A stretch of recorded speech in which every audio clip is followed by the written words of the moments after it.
I'm Lynise. And I'm Mark. And you are watching another episode of Living Well Uintah Basin, where success is defined by you. This week I was able to do a Beyond the Couch piece with a local family who has a horse arena, and we were able to go see why horseback riding is a great activity to get you beyond the couch. I don't think you'd realize it, but I was reading something, and horseback riding, you can burn as many calories in 1 hour of riding on a horse as you can in 30 minutes of jogging. Well, I got to go meet with Greg Stensgaard, world champion wrestler. He went bronze, silver, and finally this year broke through with the gold. I also got to have him show us one of his favorite dishes to kickstart his morning. So it's going to be a great episode. What do you say we saddle up and go check it out, Lynise? Let's do it. Living Well Uintah Basin, presented by Ashley Regional Medical Center. Also made possible by Anadarko and Uintah Recreation District. Living Well Beyond the Couch. Usually when you hear Beyond the Couch, you think of going to the gym, running, cycling, something like that. But tonight I want to take a different approach to that.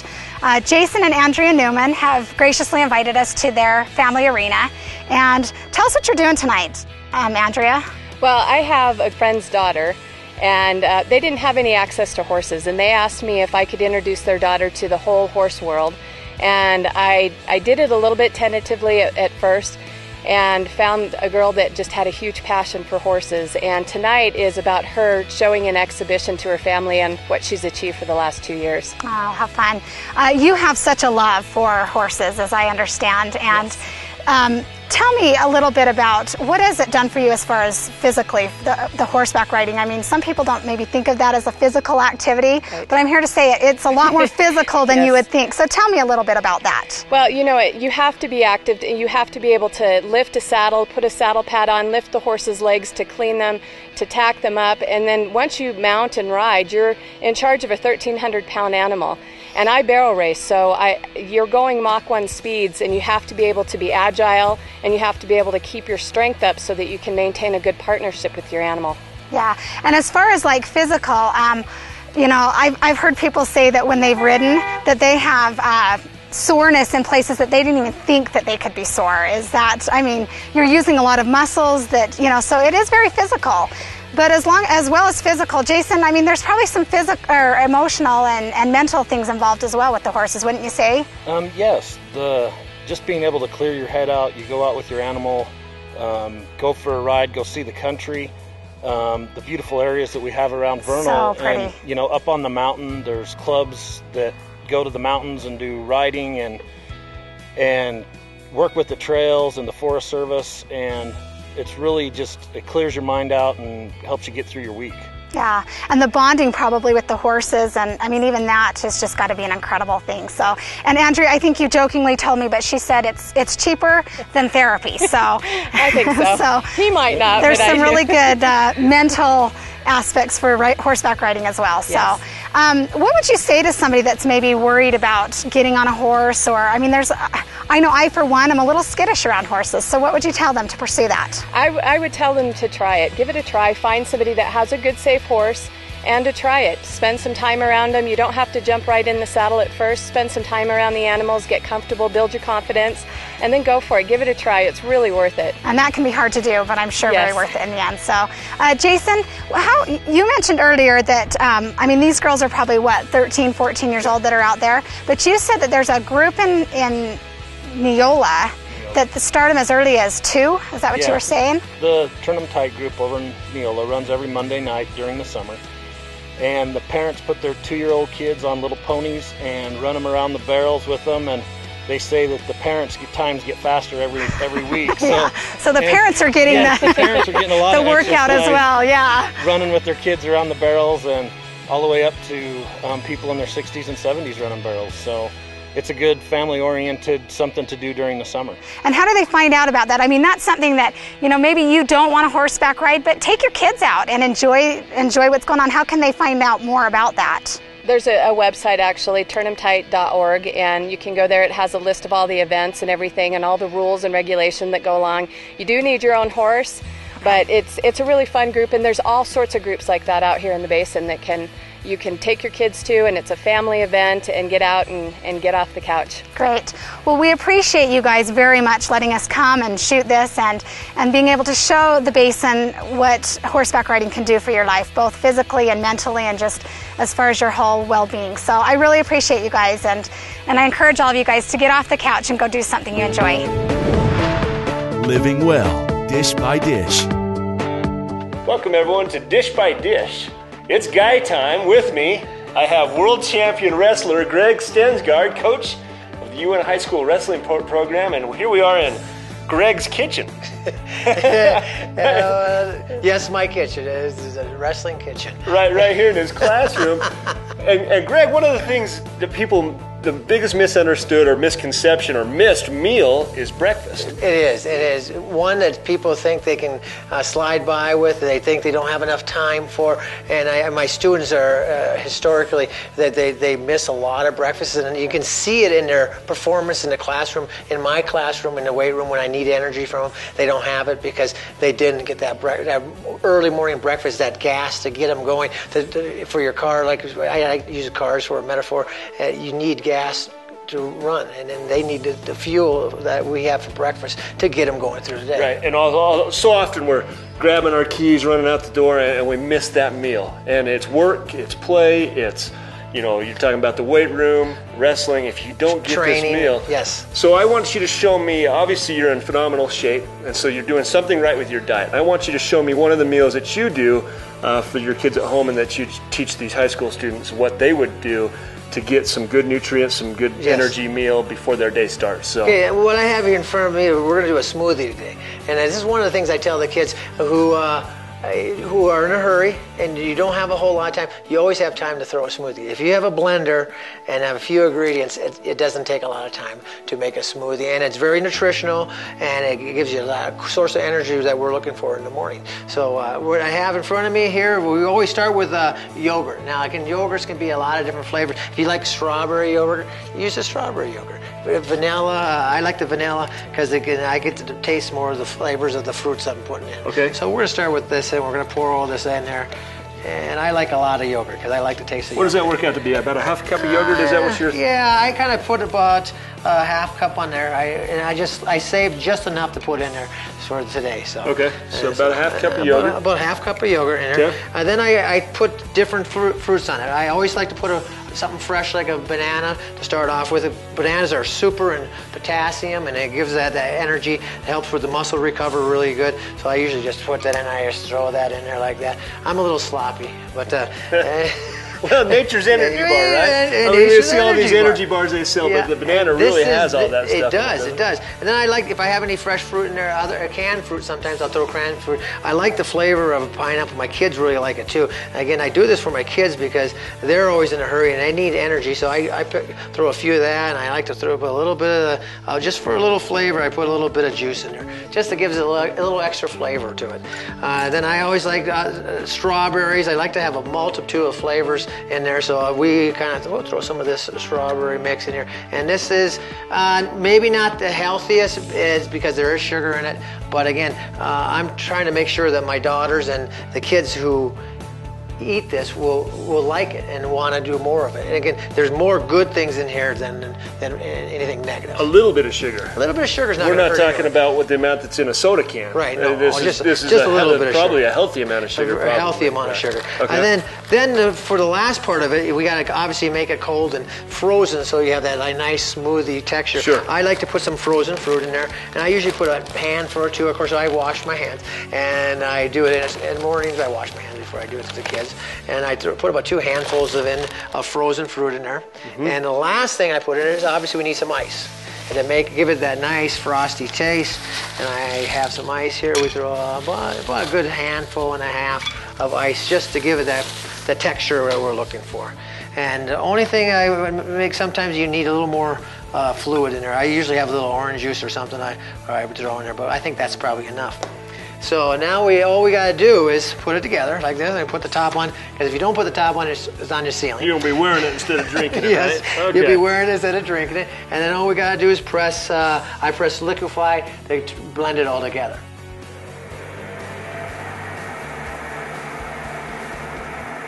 And after that little bit of time, there it is, ready to go. So we're talking, I mean, you had to show us all these steps, and I'm going to have you pour me a glass of this while we're talking.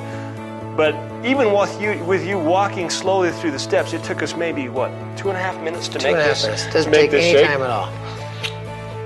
And that's delicious. It has a sweet flavor, you know, and you've got everything that you need, and like I say, energy for the day. Energy for the and fruit is the simplest source of energy that we can look to, and it's for to start our day. So it's important to get some fruit in there, and the yogurts are good for your stomach and digestion. And again, these are things that we need in our diet anyway. And then we start off the day, and now we're ready to go. We drink one of these babies as we're walking out the door, and we're ready to lift weights or whatever your activity of the day. You're going to have the energy for it. A simple meal done in a short amount of time. And you heard it from a world champion. So I think that says all it needs to say. Me personally, I love my shakes. Thanks for joining us on this session of Dish by Dish.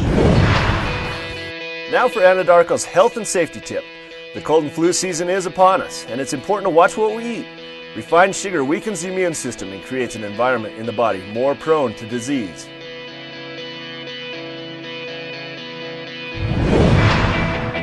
Living well, your way.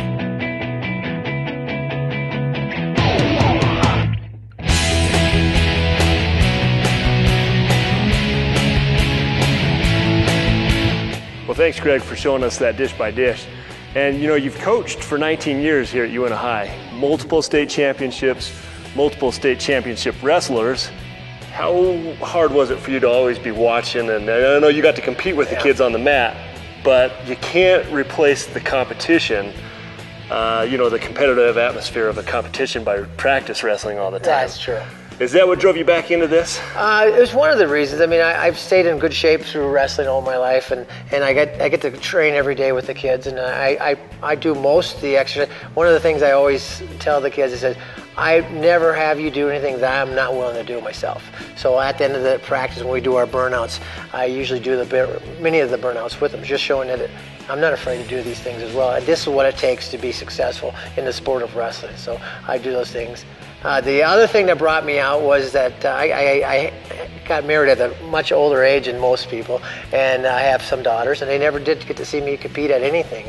And then back when I was wrestling, there wasn't video as much as there is nowadays. So, so I decided in 2008 to go wrestle in the Greco Nationals, and which is Vegas. So I brought my daughters with, and they got to see me wrestle, and I won the Nationals there. And I said, well, maybe Worlds, and so I went to the World Championships, and from then, since I lost the first one and I felt I had won it, I wanted to go one more time to prove I was the best, and so that's what in 2011 I went, and then of course this year in 2012, and I was able to get the gold this time. Yeah, so you worked up from the bronze in 2008, then you got the silver, and then you walked on the mat.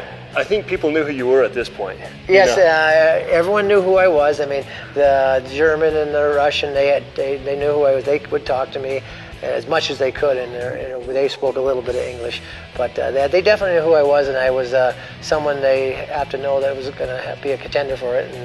And I actually drew the German, one of the past world champions, the very first match. So I mean, it is what it was. I kind of had a premonition that night that I was going to wrestle him. For some reason, I told that to Ryan. I said, "I bet you money I draw the German first round," and I did, and it worked out great. Wow, that's amazing. So you know, at 49 years old, I think that's when you got back into the competition. Is that right? About 49 years. 49. Most people think my life's just starting to decline. You know, you would say I'm 49 years old, but I think we can tell people out there, 49 years old, your way is wrestling. Life is by no means over. I mean, look at you, you're in fabulous shape, and so can everyone else. Say, if Greg can do this, I can. Exactly. Whether it be wrestling, whether it be, you know, whatever their flavor might be. You just happen to be a phenomenal wrestler, but as an inspiration to people that are looking at their lives and saying, how can I do this? You know, it's just a matter of motivating yourself, finding time. And a hard thing is time. I mean, even for me, it's very time consuming. For me to come and train because I have so many things going on. My daughters play softball and they play volleyball, so I'm involved in all those different things. And of course, I help with football here at the high school, and I'm a head wrestling coach. So I'm planning for our season as we speak right now. Right. So I got all these things going, but you just have to find time. Saying that you don't have time is an excuse. You have to find time. I had to get up early in the morning. We wrestled at 5:30 to 6 o'clock every morning with the guys, Ryan Lewis, Trevor Murray, Elgin McCurdy, all those guys that came in. Philip Ketty, when he was in town, would come in and wrestle me, and that wasn't a treat. Let me put it. How much is he? He's wrestling in a different class than you, isn't he? Well, we're the same weight class. Really? It's just that he's 24 or 23, and he's training for the world team, the senior world team. So he came in, and of course he has the Iowa style of wrestling, and so it was a lot of work. But everything can go if you work hard enough for it. And I hope I showed that to the kids that anything's possible. If you want it bad enough, there's a way that you can make it happen. I was able to make this happen, even though my body told me some days, "Hey, what are you doing?" But it was worth it. So you wanted to be the best. I think you can be the best in anything you try to be at. Show us the gold medal. There's the gold medal. As inspiration to you that are watching, do it well your way. And whether it's Greco-Roman wrestling, whether whatever the case might be, if you say to yourself, "I can do this," regardless of my age, you can look like this guy right here. You can do if you have the desire inside of you, anything's possible. And I believe that the number one thing is having the desire. If you have that burning desire, you can make anything happen. I know it for a fact. I've seen people do it over the 30 years of coaching. I've seen people do it, and it's just a matter of wanting it more than anybody else. That's an incredible story. You ready to show me a move? I am ready to show you. Here we go. Let's Ready? see. Here we go. Okay, here comes a little Greco tie. That was great. I want to thank Greg, Andrea, and Jason for sharing their talents, their stories, and their recipes with us. We also want to thank our sponsors, Ashley Regional Medical Center, Uintah Recreation, and Anadarko. Without their support, this show would not happen. And also thank you to the viewers. Next episode, we've got some really fun things coming up on our Dish by Dish. We've got a holiday recipe that you will not want to miss, and also some really other fun things coming up. So stay tuned for next time. And until then, live well, Uintah Basin.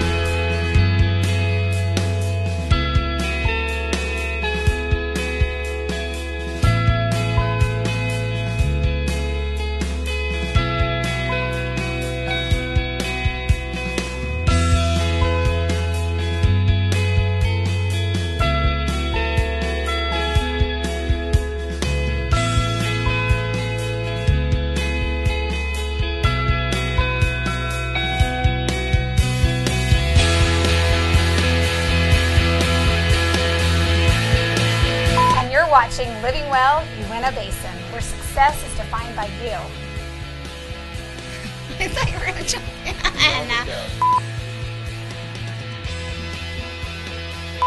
I'm Lynise. And I'm Mark. Oh, I forgot I was supposed to. Well, yeah. Give me a smile. Yeah, we had a great week. We got to go up and meet some horse people. Woo-ha! Some horse folk.